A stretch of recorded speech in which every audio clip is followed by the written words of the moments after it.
पंपा सरोवर की मधुरता से रामेश्वरम के अगाध सागर तक यह जल के माध्यम से श्री राम के विजय संकल्प की यात्रा है, जहां 3 दिनों की तपस्या ने समुद्र की जड़ता तोड़ी और पत्थरों ने सेतु बनकर इतिहास रच दिया।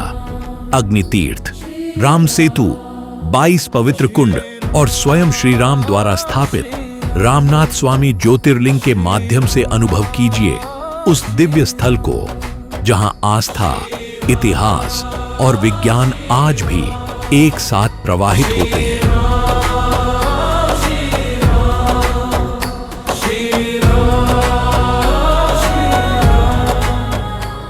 भगवान राम की यात्रा का एक अत्यंत निर्णायक मोड़ किष्किंधा, वर्तमान हम्पी, कर्नाटक में आया, जहां तुंगभद्रा नदी अपनी प्रस्तर शिलाओं के बीच सदियों की गाथा कहती हुई बहती है। तुंगभद्रा नदी, जिसे रामायण काल में पंपा के नाम से जाना जाता था, वास्तव में 2 मुख्य धाराओं तुंगा और भद्रा के संगम से उत्पन्न होती है, जो पश्चिमी घाट की पर्वत श्रृंखलाओं से निकलती है। महादेव हो या भगवान श्री राम हो, और भी हमारे जो देवत्व हैं, सागर से, नदियों से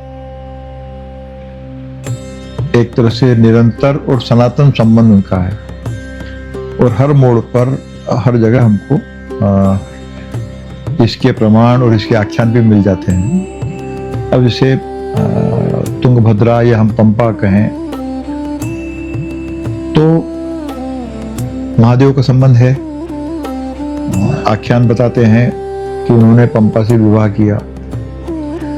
आख्यान यह भी बताते हैं कि वराह जो हैं, तो उनके आख्यान कहता है कि वो परिश्रम के कारण जो उनका पसीना जो बहा होगा, वो एक नदी में परिवर्तित होकर वो तुंगभद्रा या पंपा के रूप में सिद्ध है। अब वराह हैं, पृथ्वी को धारण कर रहे हैं, और बड़ा ध्यान देने योग्य बात है कि पृथ्वी को जब उन्होंने उठाया होगा तो उनके पांव कहां टिके होंगे।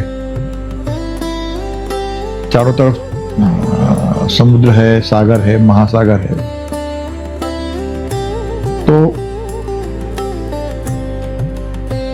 बहुत सारे फिर हमारे यहाँ जो आख्यान में तल है, भूतल है, तलातल है, वितल है, रसातल है, पाताल है, बहुत सारी विभाजन हमारे यहाँ किए हुए हैं।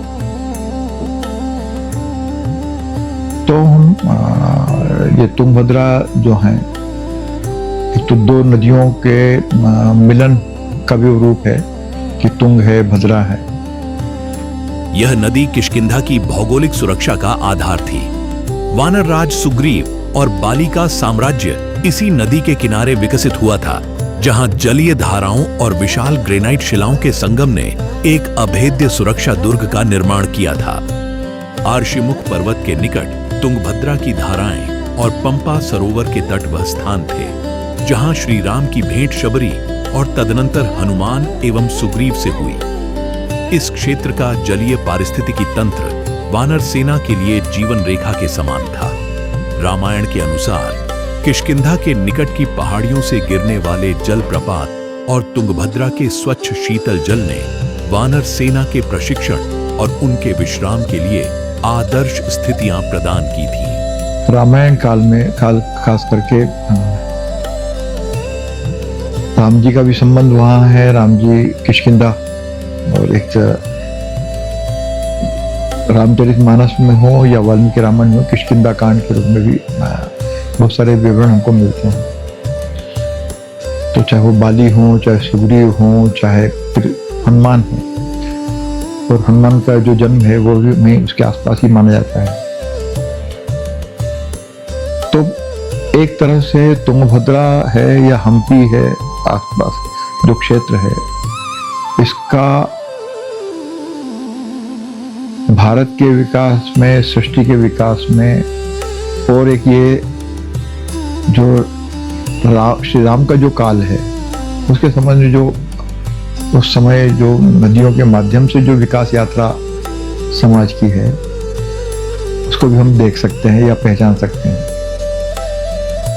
और बाकी तो ठीक है कि आख्यानों के बारे में और इसकी जानकारी हमको बहुत सारी मिल जाएंगी, लेकिन मुझे लगता है कि ये जो भारत के बनने का, सृष्टि के बनने का जो विकास क्रम, विकास की जो गाथा है, हम सदा नीरा के माध्यम से, तुंगभद्रा हो या गंगा हो या सोन हो, नर्मदा है, हम इस सब के माध्यम से हम देखने समझने की हम कोशिश कर रहे हैं। तो और इस बहाने से और तुंगभद्रा के माध्यम से हमें श्री राम का जो एक तरह से महत और दिव्य योगदान जो है देश के विकास में, या महादेव का जो योगदान है या देवी का है, तो ये समझ के अभी समझने की जरूरत है और इसको और ज्यादा डिकोड करने की जरूरत है। बाली के वध के पश्चात जब वानर सेना ने माता सीता की खोज में दक्षिण की ओर प्रस्थान किया,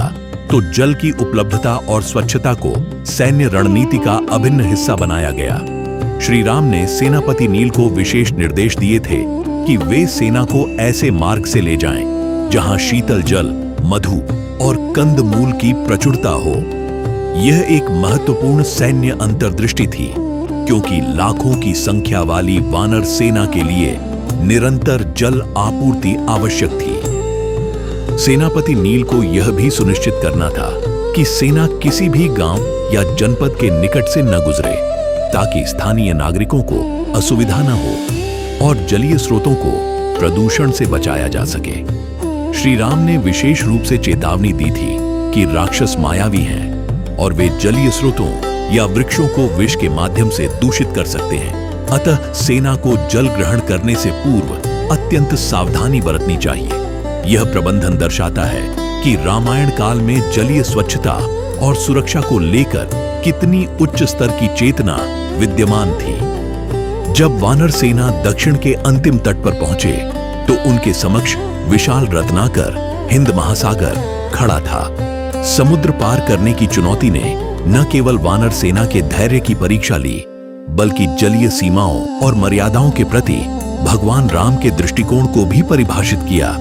सेना ने कोड़ी करेरी जैसे स्थानों पर पहला पड़ाव डाला और सर्वेक्षण किया, जहां से समुद्र की चौड़ाई और गहराई का आकलन किया गया। अंततः सेना ने दर्भाशेणम तिरुपुल्लानी के निकट अपना मुख्य शिविर स्थापित किया। यह वह स्थान है जहां श्री राम ने 3 दिनों और 3 रातों तक निराहार रहकर सागर देव, वरुण देव की उपासना की थी। जलीय देव की यह आराधना मात्र एक धार्मिक कृत्य नहीं थी, बल्कि यह सृष्टि के नियमों और मर्यादाओं के प्रति सम्मान का प्रतीक थी। साक्ष्यों के अनुसार भगवान ने पहले दिन सुग्रीव की ओर से, दूसरे दिन विभीषण की ओर से और तीसरे दिन अपनी ओर से मार्ग मांगा था। यह क्रम दर्शाता है कि एक नेता के रूप में श्री राम ने अपनी पूरी टीम और समर्थकों की भावनाओं का प्रतिनिधित्व किया। जब समुद्र ने 3 दिनों तक कोई प्रत्युत्तर नहीं दिया, तब श्री राम ने अपने मानवीय धैर्य की सीमा को त्याग कर ईश्वरीय न्याय का अवलंबन लिया। उन्होंने ब्रह्मास्त्र का संधान किया ताकि वे समुद्र के जल को पूर्णतः सुखा सकें। यहाँ जलीय पारिस्थितिकी का एक अत्यंत रोचक तथ्य सामने आता है।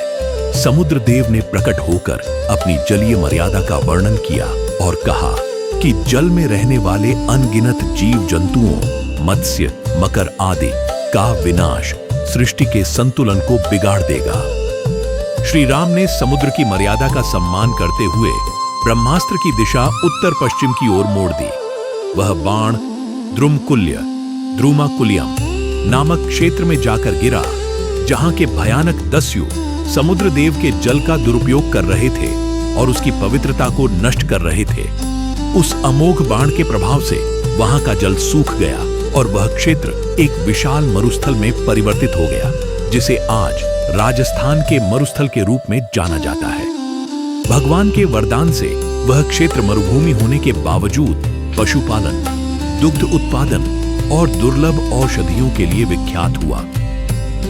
यह घटना दर्शाती है कि जल का दुरुपयोग करने वाली शक्तियों का विनाश और संरक्षण की आवश्यकता रामायण के दर्शन का एक मुख्य अंग है।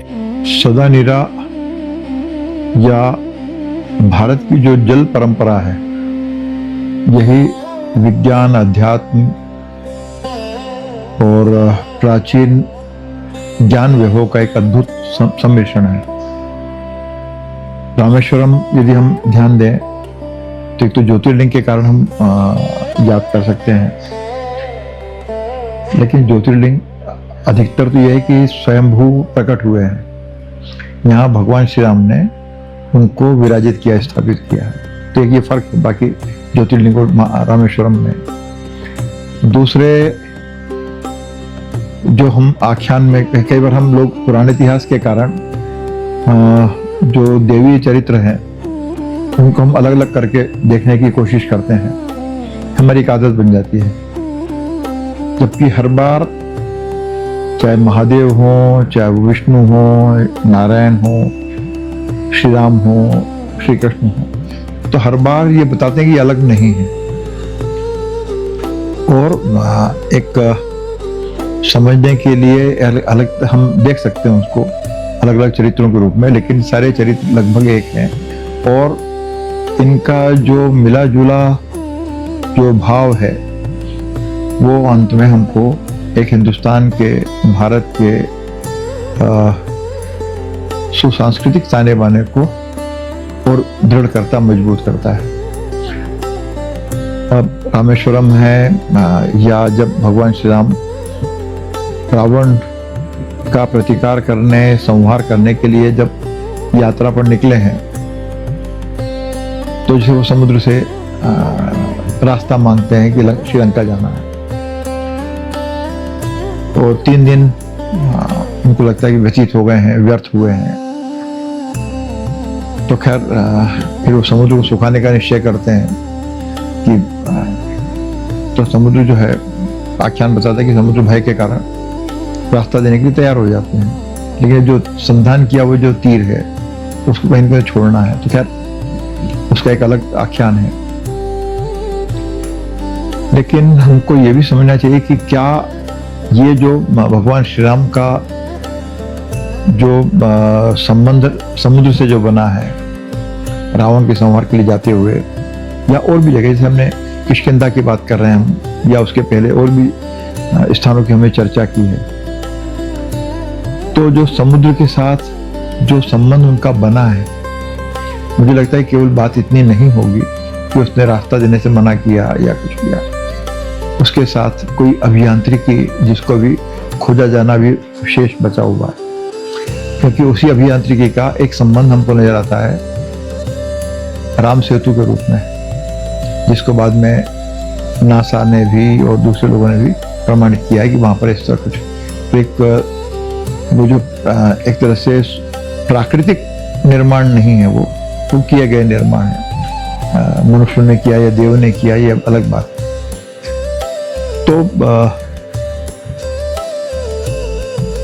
हमारी जो कोशिश है और जो संबंधित क्षेत्रों के जो विशेषज्ञ हैं वो ज़्यादा ही बताएंगे, चाहे वो जल वैज्ञानिक हों, चाहे भूगर्भ शास्त्री हों, चाहे वो स्थानीय नागरिक हों, कि ये जो नदियों के माध्यम से, सदा निरा नदियों के माध्यम से, जल संरचना के माध्यम से हम देश को जो समझने की कोशिश कर रहे हैं, देश की संस्कृति को, सभ्यता को, चरित्रों के जो योगदान है उनको, तो मुझे लगता है कि एक जो दक्षिण का या दक्षिणापथ जो है उसके बारे में इस सदा निरा के माध्यम से हमको और ज़्यादा जानकारी मिलेंगी, जिसके कारण अभी जिसके अभाव में हम बहुत सारे सवाल हमारे सामने खड़े होते हैं। तो मुझे लगता है कि जल्द ही सदा निरा के माध्यम से भारतीय संस्कृति के बारे में, सभ्यता के विकास के बारे में बहुत सारे अध्याय सामने आने वाले हैं।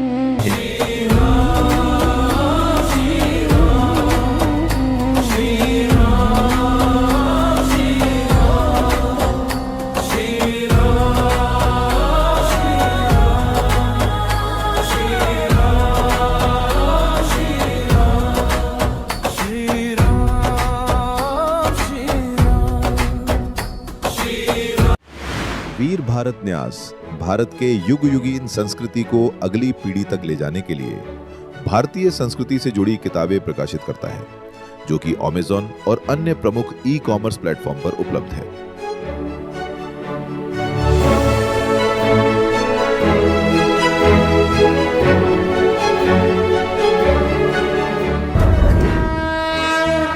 वयं राष्ट्रे जागृयाम पुरोहितः।